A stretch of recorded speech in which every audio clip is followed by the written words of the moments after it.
పరిపాలన స్థానిక సంస్థల ద్వారా రాష్ట్ర ప్రభుత్వం ద్వారా కేంద్ర ప్రభుత్వం ద్వారా పరిపాలన జరుగుతుంది।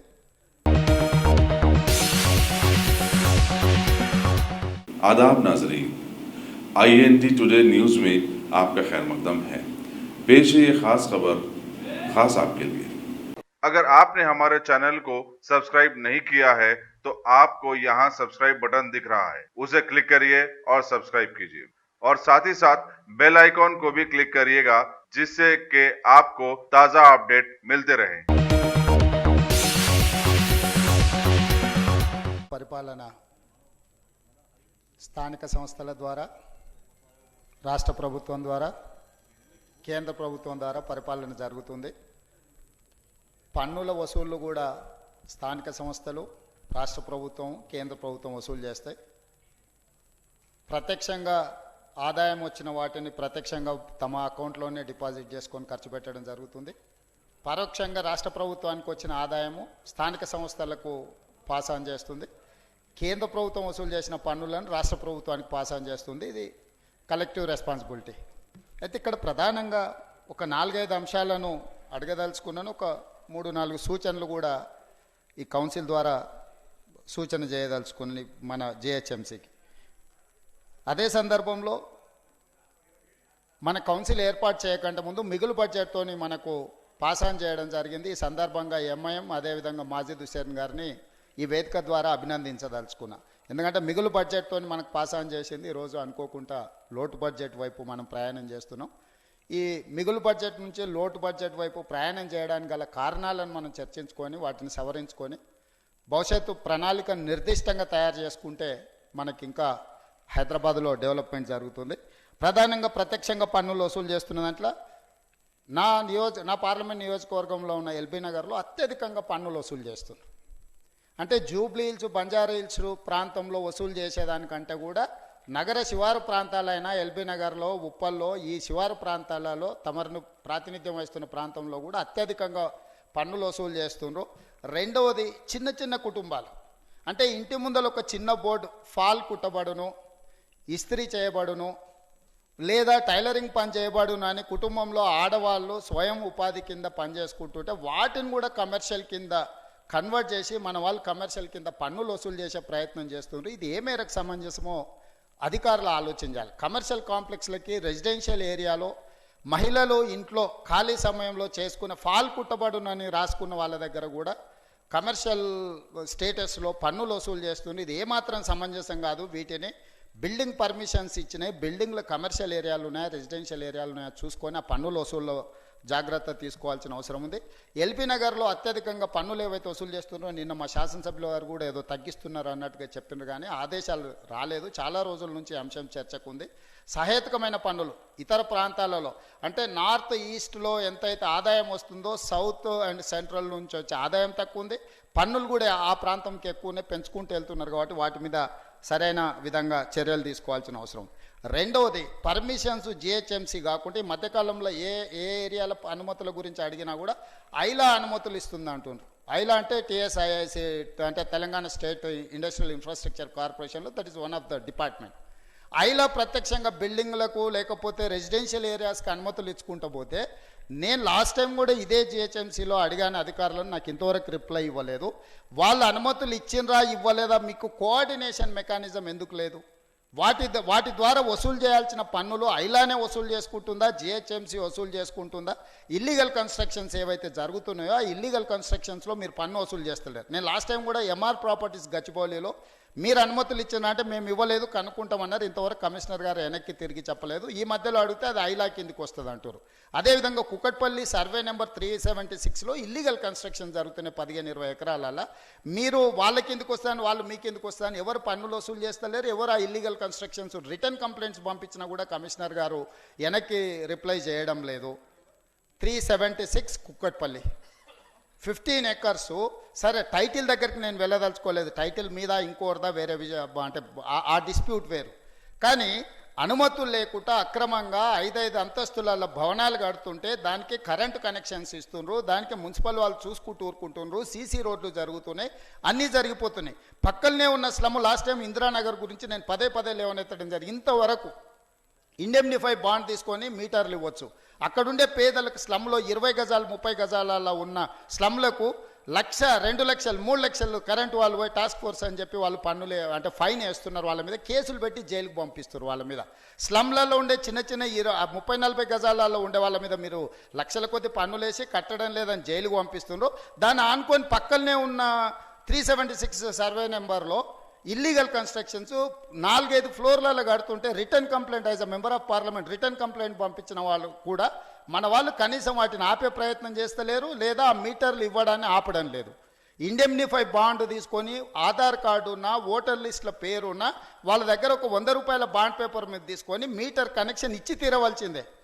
That is their responsibility. అంటే ఇల్లీగల్గా ఉన్న వాటికి ఇస్తున్నారు, కానీ స్లమ్లో 40 సంవత్సరాల నుంచి అక్కడ ఉండి ఓట్లు వేస్తున్న అక్కడ ఆధార్ కార్డులు ఉన్న వాళ్ళకి మాత్రం ఇవ్వడం లేదు. ఎన్నిసార్లు అడిగినా కూడా మన వైపు నుంచి సమాధానం లేదు, దాని మీద చర్యలు తీసుకోవడం లేదు. అదేవిధంగా ఎంఆర్ ప్రాపర్టీస్ది కూడా సేమ్ ఇదే చేస్తున్నారు. ఈ ప్రత్యక్ష పన్నులు కాకుండా పరోక్షంగా రాష్ట్ర ప్రభుత్వం వసూలు చేసి మనకు కట్టాల్సిన పన్నుల విషయంలో మాజీద్ హుస్సేన్ గారు చెప్పిన దాంట్లో ఇంకా కొనసాగింపుగా కొన్ని అంశాలు. ఇంటి పన్నులతో పాటు ప్రభుత్వ బంగళాలకు కూడా జిహెచ్ఎంసీకి పన్ను కట్టాలి.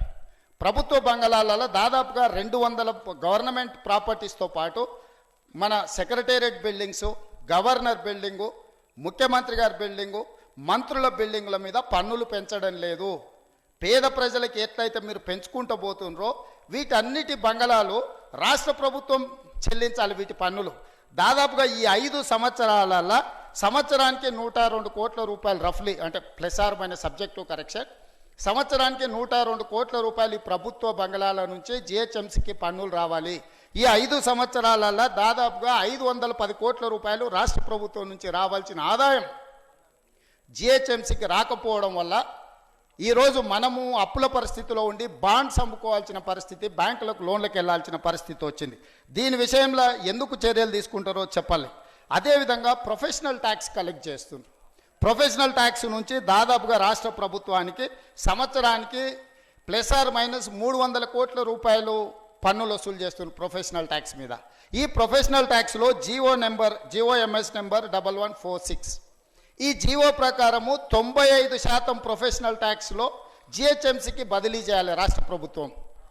పన్నులు వసూలు చేయాల్సింది వాళ్ళు, బదిలీ చేయాల్సింది మనకు 5% మిస్లీనియస్ కింద వాళ్ళు తీసుకొని 95% ఆఫ్ ద ట్యాక్స్ జిహెచ్ఎంసీకి ట్రాన్స్ఫర్ చేయాలి. ఇంతవరకు ఈ 5 సంవత్సరాలలో ప్రొఫెషనల్ ట్యాక్స్ నుంచి మనకు బదిలీ చేసిందిలే దాదాపుగా 1400 కోట్ల రూపాయలు. ఈ 5 సంవత్సరాలలో 1425 కోట్ల రూపాయలు జిహెచ్ఎంసీకి రావాల్సిన ప్రొఫెషనల్ ట్యాక్స్ రాష్ట్ర ప్రభుత్వం నుంచి మన అధికారులు మరి ఎందుకు డిమాండ్ నోటీస్ రైజ్ చేయట్లేదు, ఎందుకు నోటీసులు ఇవ్వడం లేదు, ఎందుకు పన్నులు వసూలు చేయడం లేదని నేను సూటిగా అడగదలుచుకున్నా. అదేవిధంగా హైదరాబాదులో దాదాపుగా ప్రతి సంవత్సరము రోడ్ ట్యాక్స్ కింద ఏదైతే రిజిస్ట్రేషన్ చేస్తుండ్రో రోడ్ ట్యాక్స్ కింద 750 నుంచి 800 కోట్ల రూపాయలు కొత్తగా వాహనాలు కొనుక్కున్న వాళ్ళు రోడ్ ట్యాక్స్ కడుతున్నారు. ఇందులో 10% మనకు రావాలి. దాదాపుగా 80 కోట్ల రూపాయలు జిహెచ్ఎంసీకి రోడ్ ట్యాక్స్ రూపంలో రావాల్సింది. 5 సంవత్సరాల నుంచి రోడ్ ట్యాక్స్ మన వాళ్ళు కలెక్ట్ చేసే ప్రయత్నం చేస్తలేరు. అదేవిధంగా రోడ్లు అంటే జిహెచ్ఎంసీ బేసిక్ డ్యూటీ ఏంటంటే న్యూ ఇన్ఫ్రాస్ట్రక్చర్ క్రియేట్ చేయడం జిహెచ్ఎంసీ డ్యూటీ కాదు. రాష్ట్ర ప్రభుత్వం శాశ్వతమైన నిర్మాణాలు చేసి వాటిని మనకు అప్పచెప్తే మెయింటైన్ చేయడమే మన జాబ్. అంటే రోడ్లు ఏవైతే వేసినరు సైడ్ డ్రైన్లు కానీ వీటిని కానీ మెయింటెనెన్స్ చేయాల్సిన పని. కానీ పర్మనెంట్ అసెట్స్ ఫ్లైఓవర్లు కానీ ఇతర బిల్డింగ్లు మన బడ్జెట్ ద్వారా కట్టించడంతో మన దగ్గర ఉన్న బడ్జెట్ అంతా తీసుకెళ్ళి దాని మీద ఖర్చు పెడుతున్నాం. కాబట్టి రాష్ట్ర ప్రభుత్వం నిర్మించాల్సిన శాశ్వత నిర్మాణాలు అంటే రోడ్లు కావచ్చు, ఫ్లైఓవర్స్ కావచ్చు, అదర్ అండర్ టనెల్స్ కావచ్చు, లేకపోతే ఆర్ఓబీలు కావచ్చు, ఇట్లాంటివి ఏవైతే ఉన్నాయో వాళ్ళు చేసి మనకు అప్పచెప్తే వాటిని నిర్వహించడానికి అవసరమైన ఖర్చులు మాత్రమే జిహెచ్ఎంసీ పెట్టాలి. కానీ ఇక్కడ శాశ్వతమైన నిర్మాణాలకు మన ద్వారా ఖర్చు పెట్టించడం ద్వారా మీ దగ్గర ఉన్న బడ్జెట్ అంతా దానికి వెళ్తుంది. అదేవిధంగా సాలరీస్ ఇచ్చే విషయంలో గతంలో ప్రభుత్వాలు పర్ క్యాపిటా గ్రాంట్ పేరు మీద ఈ గ్రేటర్ హైదరాబాదులో నివసించే ప్రతి పౌరుడు మీద 8 రూపాయల ప్రకారం లెక్కగట్టి పర్ క్యాపిటా గ్రాంట్ ప్రతి మనిషికి 8 రూపాయలు లెక్క కట్టి జిహెచ్ఎంసీకి బదిలీ చేసేది రాష్ట్ర ప్రభుత్వం. అట్లా ప్రతి సంవత్సరం దాదాపుగా 6-7 కోట్ల రూపాయలు 60 లక్షల మంది, ఒకవేళ జనాభాను మనం రఫ్లీ 70 లక్షలు జిహెచ్ఎంసీ లిమిట్స్లో మనం లెక్కేసుకుంటే కూడా 8 రూపాయల దాకా మనకు 6 కోట్ల రూపాయలు ప్రతి సంవత్సరం రావాలి. ఈ 5 సంవత్సరాల నుంచి ఈ పర్ క్యాపిటా గ్రాంట్ కూడా మనకు రావడం లేదు.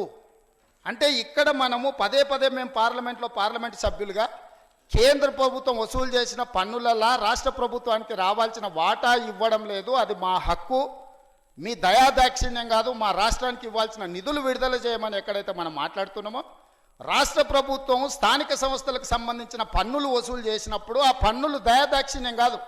రాష్ట్ర ప్రభుత్వంలో ఉన్న పెద్దలు కూడా ఎవరు సొంత డబ్బులు ఇవ్వడం లేదు, సొంత ఆస్తి ఇవ్వడం లేదు. రాష్ట్ర ప్రభుత్వం వసూలు చేసిన పన్నుల నుంచి జిహెచ్ఎంసీకి రావాల్సిన నిధులు దాదాపుగా ఇప్పటి వరకు 2,500 కోట్ల రూపాయలు రాష్ట్ర ప్రభుత్వం దగ్గర ఉండిపోయినాయి. వాళ్ళ ఖాతాలు వేసుకొని వాళ్ళు ఖర్చు పెట్టుకుంటున్నారు. మన జిహెచ్ఎంసీకి బదిలీ చేయకపోవడం వల్ల మీరు 495 కోట్ల రూపాయల బాండ్స్ ఇష్యూ చేయాల్సి వచ్చింది. ఇప్పుడు మళ్ళీ 2,500 కోట్లు కొత్త అప్పుల కోసం ప్రయత్నం చేయాల్సి వస్తుంది. రాష్ట్ర ప్రభుత్వం నుంచి తీసుకోవాల్సిన రాబట్టవలసిన పన్నులను మనం రాబట్టుకుంటే ఎందుకు కమిషనర్ గారు చీఫ్ సెక్రటరీ గారితో లేకపోతే ఫైనాన్స్ సెక్రటరీతో రావాల్సిన పన్నుల్ని కన్సర్న్ డిపార్ట్మెంట్స్తోనే ఎందుకు రివ్యూ మీటింగ్స్ పెట్టడం లేదు?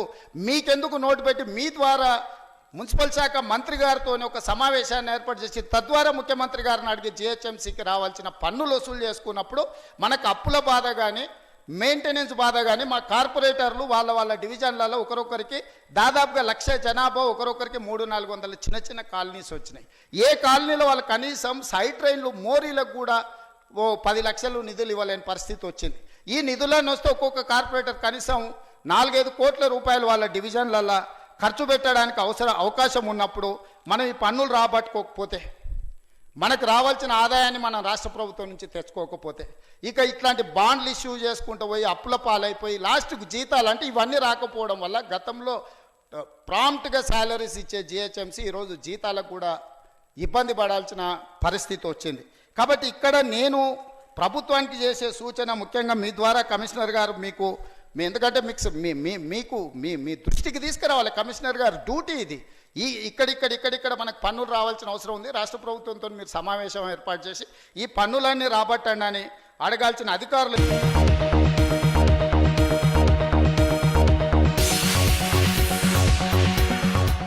गाजी kidney centre and multi speciality hospital गुर्दे और बवासीर के इलाज का 40 साल मशहूर हॉस्पिटल, जहां हजारों पेशेंट्स क्योर हो चुके हैं। Doctor Husaini international national award winner और दूसरे डॉक्टर्स और लेडी डॉक्टर्स की जेर खिदमत गुर्दे के तमाम अमराज का मुकम्मल ट्रीटमेंट किया जा रहा है। गुर्दे फेल हो चुके हों, डायलिसिस करवा रहे हों, याद रखिए डायलिसिस कोई इलाज नहीं, इससे 1% भी गुर्दे रिकवर नहीं होते। हाँ, डायलिसिस टेम्पररी रिलीफ दे सकता है, लेकिन हमारे ट्रीटमेंट से गुर्दे फिर से फंक्शन में आ सकते हैं। गुर्दे श्रिंक हो गए हों या सिस्ट हो, गुर्दे की पथरी हो, कैसी भी गुर्दे की तकलीफ हो या पाइल्स यानी बवासीर, चाहे ब्लीडिंग हो या कोम, बगैर ऑपरेशन मुकम्मल क्योर ट्रीटमेंट का एक ही centre Ghazi kidney centre, DLRL main road opposite Vikas high school, Chandrayan Gutta, Hyderabad. Cell 9966930824 या 9391326261।